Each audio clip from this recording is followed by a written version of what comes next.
standards niya. Okay? This is the criteria for ethical action.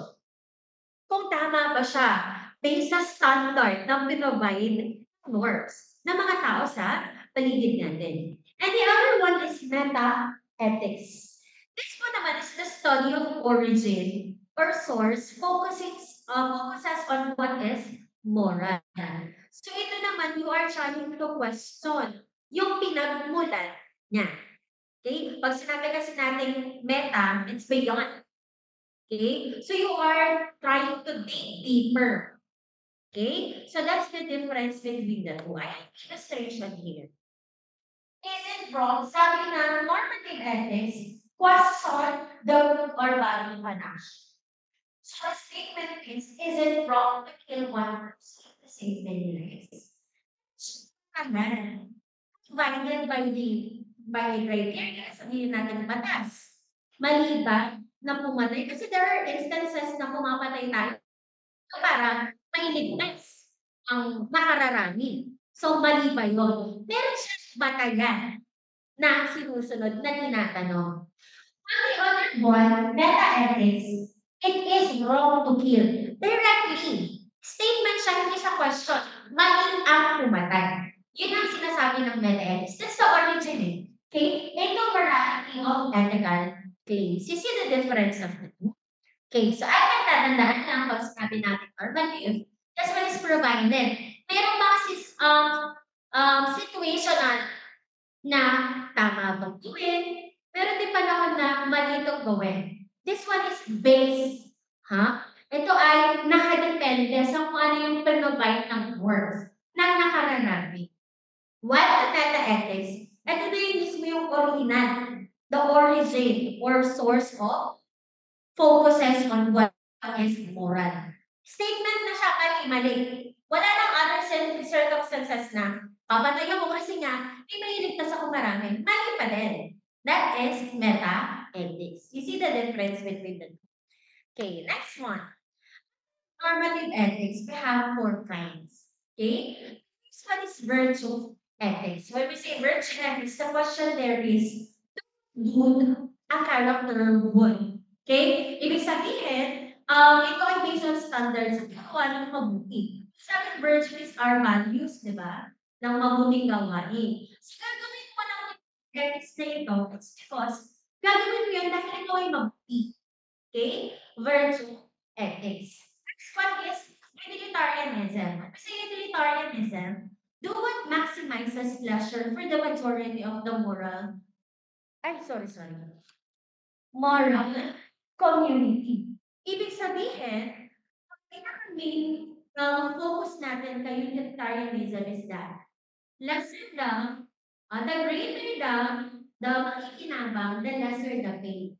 Kumbaga parang mas prioritize mo o priority mo yung mas nakararami, utilitarianism. Kung sino yung mas makikinabang, doon ka, kesa doon sa konti lang. So again, the greater na magbe-benefit, the lesser the pain.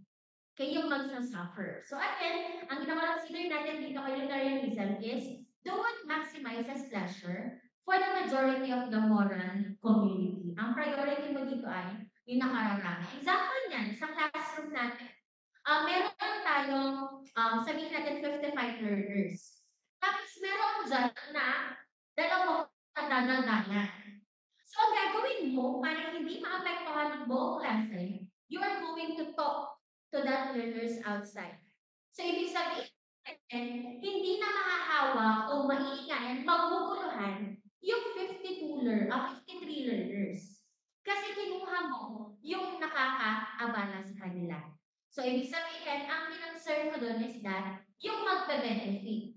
Naintindihan nyo? Mas marami yung magbe-benefit from that. Yes, sir.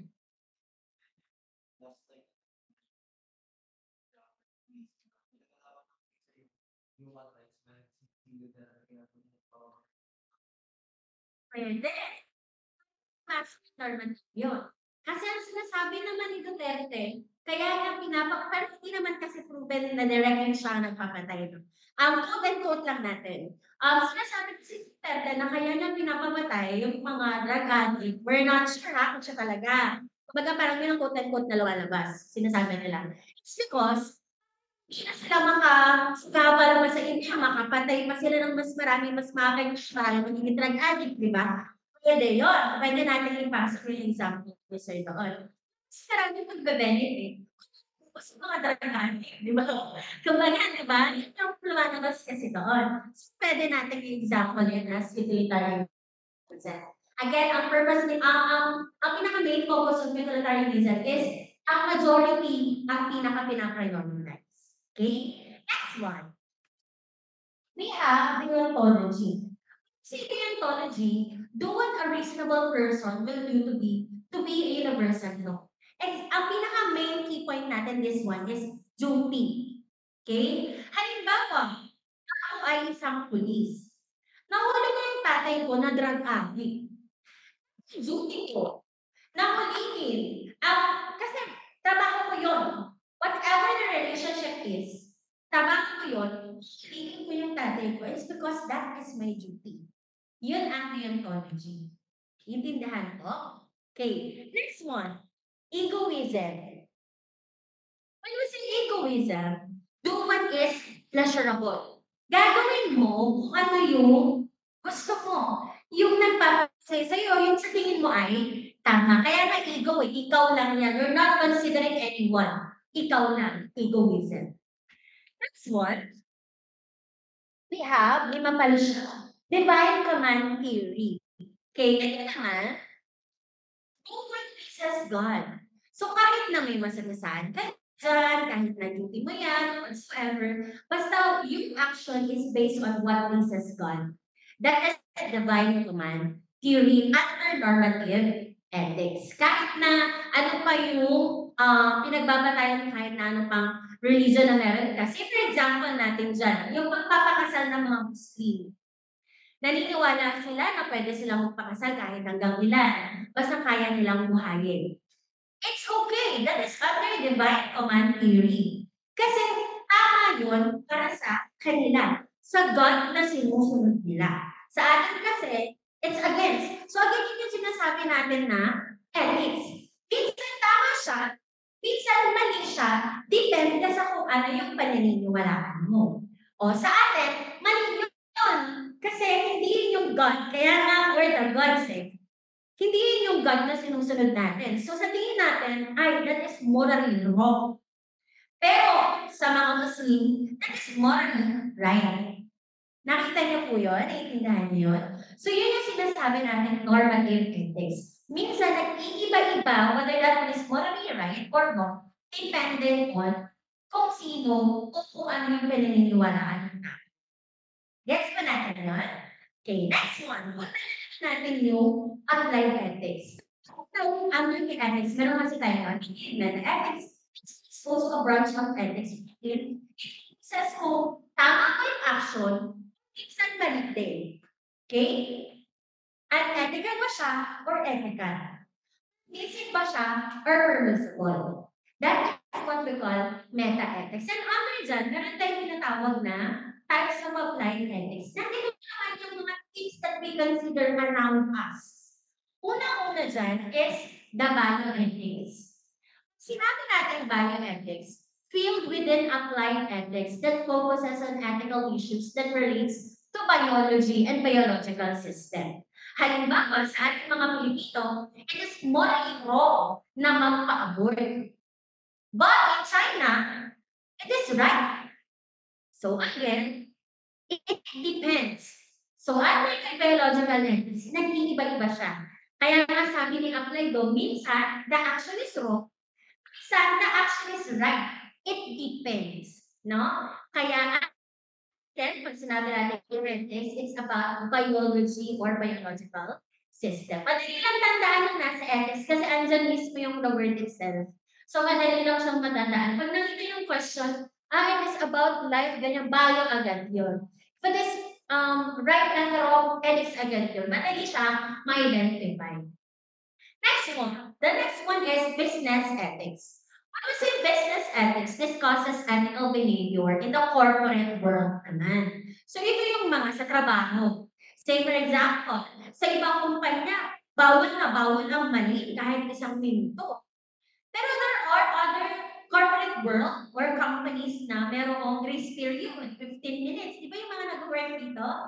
Okay, meron din naman na iba-iba yung pinapatupad nila. Say for example, sa relationship inside the corporate world, merong mga kumpanya na bawal maging magka-partner or magka-relasyon ng mga empleyado. Meron din naman that they are letting their employees, di ba, na hinahayaang maging mag-partner. So, again, when we say business ethics discusses ethical behavior in a corporate world, mas may kinalaman sa mga kumpanya, sa trabaho, that is under business ethics. Next one, environmental ethics. So environmental ethics is a branch of applied philosophy that studies the conceptual foundation of environmental values. Ito naman ay yung ating environment, kapaligiran. Mostly ay ang kalikasan. So, merong mga lugar na bawal magputol ng puno.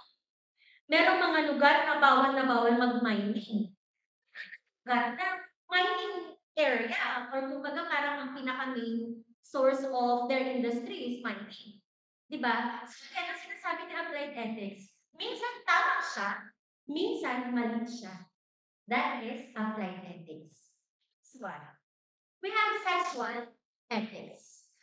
Ethics also known as sex ethics or sexual morality. So it's a branch of philosophy that considers the ethics or morality of sexual behavior. So yung kanina natin, so mostly, pasok din yan kay sexual ethics. Na pwede silang mag-asawa hanggang kaya nilang buhayin. Sa atin naman, isa lang, sa ating mga Christian. So that one is one consider of sexual ethics. Sexual ethics seeks to understand, evaluate, and critique interpersonal relationship and sexual activities from social, cultural, and philosophical perspectives. Again, nakadepende yan sa tingin nila ay tamaan, mali, applied ethics. And next one, we have morality. Sa tingin nyo, ano yung pinagkaiba ng ethics sa morality? Based on the given definition. When we say morality, principles concerning the distinction between right and wrong or good and bad. The matter boiled down to simple morality, innocent prisoners vote to be free. Ito ay halimbawa lang. What do you think is the difference between ethics and morality? Moral. Ano sa tingin nyo ang pinagkaiba? Ma'am, do you have any insight?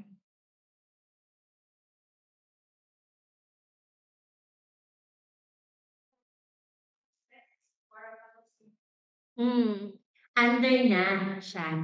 Ayun. Morality is under ethics. Pero the difference is that ethics, meron siyang standard na sinusunod. Pero pag sinabi natin morality, is our personal conviction whether ang tingin natin sa isang bagay, ang tingin natin sa isang bagay ay mali. Okay? This one, meron tayong tinatawag na consequentialist theory. Where is the consequentialist? This one is happened or a result of particular action. Halimbawa, tayo, di ba, hindi tayo naniniwala na pwede mag-asawa ng marami kasi Christian tayo. Pero dahil na-inlove tayo ulit, given na meron na tayong asawa, so nakabit tayo. So after that, alam natin na mayroong consequence ng action na yun. Kung sabihin na natin license teacher na tayo, nahuli tayo na may kabit, so consequence ng action natin. Maaaring ma-revoke yung ating license. So that is the consequence of our action. So pag sinabi natin consequentialism, result based on ethical theory that judge whether or not something is right by what its consequences are. Okay? So yun yung resulta na kung ano yung ginawa natin kaya ang consequences. Whether our action is good or bad, lagi yung merong consequence. Merong result or outcome yung ating action. So under that, meron tayong tinatawag na examples of consequentialism. The first one is hedonism. Sinabi natin hedonism, maximize the pleasure and happiness and maximize the pain and pleasure. So main focus nito ay pleasure lang. Pleasure lang ang hedonism. Yan ang priority niya. Basta doon siya masaya, yun yung sa tingin niya tama, yan ang feeling niya makakabuti kasi pleasure lang. Pero pag Reason, ang sabi natin kanina, greater sin for greater number. Ang uunahin natin, ang priority natin ay ang makabubungis na kararami. Sabi naman natin, positivism, ito yung sinabi din natin na ikaw lang yan. Mo lang, yourself only, associated with self-interest. Yung makabubuti lang sa'yo. Kumbaga parang ito yung consequentialism na selfish. Kasi sarili mo lang yung iniisip mo. Okay? So it focuses on greatness good rather than greater number. Kung ano yung sa tingin niya talaga ay tama, kahit na marami ng masasaktan. Okay? Believe that pleasure play a central role in life. Naniniwala yung mga naniniwala kay Hinduism na kasi nagpapasaya yun talaga ang pinaka-sentro ng pamumuhay, ng buhay. Okay? That is ethical egoism. Next one. Ano is one? Meron tayong tinatawag na ethical theories. The first one is natural law theory ni St. Thomas Aquinas. Kanina meron din siyang philosophy, pero that one is under ism. This time, yung naman kay ethics. Such na preservation of human life, avoidance of harm, reproduction and care of offspring, the search for truth, and nurturing of social ties. Again, lahat na ito ay parang ina-embrace ng mga Christian. Most of us na mga Christian, ito yung ini-embrace natin na kailangan ay i-preserve ang bawat buhay. So, bawal pumatay, bawal din magpa-abort. Ito ginagawa naman natin ng mga Kristiyano. As much as possible, makakuha ng masama, avoidance of harm. Yan ang natural law ni Saint Aquinas. Next one. Ethical leadership means both acting ethically and setting the standard for others to do so as well. So leaders have opportunity to inspire others, not only to do what right thing, but also to consider the kind of people they want to be. So again, lahat ng mga ethical standards and morality, merong leader na namumuno. Kaya nga tayo sumusunod, di ba? Kaya nga may standard na pinabay, may criteria na pinabay. It's because there's leader. Okay. Leader na yun, siya yung pagbibigay o pag-guide sa atin. What is right? What is the right thing to do? Ano yung mali? Bakit siya mali? Ano yung tama? Bakit siya tama? So yun yung gampanan ng isa, leader. Okay. So for that one, ito yung mga dapat na meron yung mga ethical leadership. So respect others, serves others, justice, manifest honesty, and build community. So dapat tayo yung mga ethical leaders na dapat ay meron din tayo bilang mga gusto. Maipakita din natin to na honest tayo, meron tayong respect sa kung ano yung paniniwala ng iba. Kasi again, minsan masasabi natin, mali naman yung ano ito, hindi naman yung tama. How will you know that? Eh, kung Muslim siya, iba yung view niya sa isang bagay, iba yung paniniwala niya. Tama ba yun, no? Mali. So, dapat we have respect for others. Show justice. Because, syempre, minsan there are instances na, ay, Christian ka, iba yung belief mo. Ay, hindi ka papanigan. Okay? So, dapat ang isang ethical leader ay meron mo fairness. Okay? Next one. Sabi din ni St. Thomas Aquinas, naniniwala siya sa apat. Okay? So, Theoretica, so bono, and the three domestic principle. Ano naman yan? Okay? Isangin natin si Soma de Leica. So, it's a title indicates, ito ay sinulat ni St. Aquinas. Ito ay isang libro. And it seeks to describe the relationship between God and man and to explain how man's reconciliation with the divine is made possible at all through Christ. Pinag-iisa. Yun yung ibig sabihin ni Soma de Leica. Pinag-iisa ni Aquinas ang God at ang man doon sa kanyang aklat. Okay? Next one. Summum bonum. Ito naman ay a Latin phrase which means the principle of goodness, in which all moral values are included or more from which they are derived. So in the philosophy of Immanuel Kant, the highest good is the state where the desire to perform one's duty is accompanied by happiness. So kung ano yung ginagawa natin, ito ay dahil gusto natin at ito yung nagpapasaya sa atin. Okay, next one. What are the three features of human action under domestic ethics? Ano ba yung lalabas doon sa GenEd dito, which one is not included in the domestic ethics of St. Aquinas? At yun dyan na na-mention maliban sa application or process. Yun ang hindi kasama sa kanya. Minsan, pina-paraphrase lang, basta when it comes to application, apply, minsan application of word, minsan apply, minsan create, yan. Yun yung hindi kasama. So, tandaan, under this one is we have the object, the intention, and the circumstances. Ginagawa ng mga tao yung ganung action. Dahil meron silang gusto may goal sila, that's the intention. May object and may circumstances na kailangan nila yun gawin. So again, tandaan lang yung mga naka-red or act itself, purpose behind the act, and the context in which the act is performed. So that one is according to Aquinas, of all three parts must be good for the action to be considered morally good. Dapat yung purpose mo, yung ginamit mo, yung intention mo, dapat lahat ay mabuti para ma-consider na ang yung action mo ay morally good. Halimbawa niyan, kilala niyo ba si si Lupin? Nasa Netflix din niya. Yung nagnanakaw, si Robin Hood din ba yun? Nagnanakaw, tapos ipinamimigay niya sa manghihirap. That one is, sa tingin niyo, morally good, morally right? See? We have different answers. Maaaring may nagsabi, morally wrong, it's because nagnakaw siya. Sa meta-ethics, morally wrong yun. Because directly, nagnakaw siya, whatever the reason, whatever the cause, that is morally wrong. Yan ang sinasabi ni meta-ethics. Pero kay normative ethics, pwede siyang maging morally right.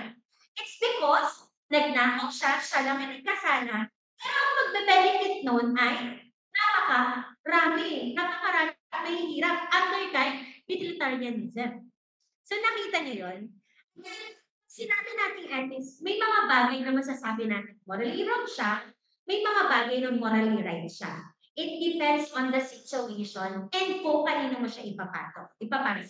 Kay meta-ethics or kay normative ethics. Clear with that? Any question? Na, ayan, we're done with our ethics. Simple as that. Okay? So I will give you 30 minutes to answer your daily test material. Tapos na? Ayan. Daily test material, and then after that, isa-isahin natin yun. We will rationalize. Medyo mahaba naman ang rationalization. Okay, sige po. I will give you 30 minutes.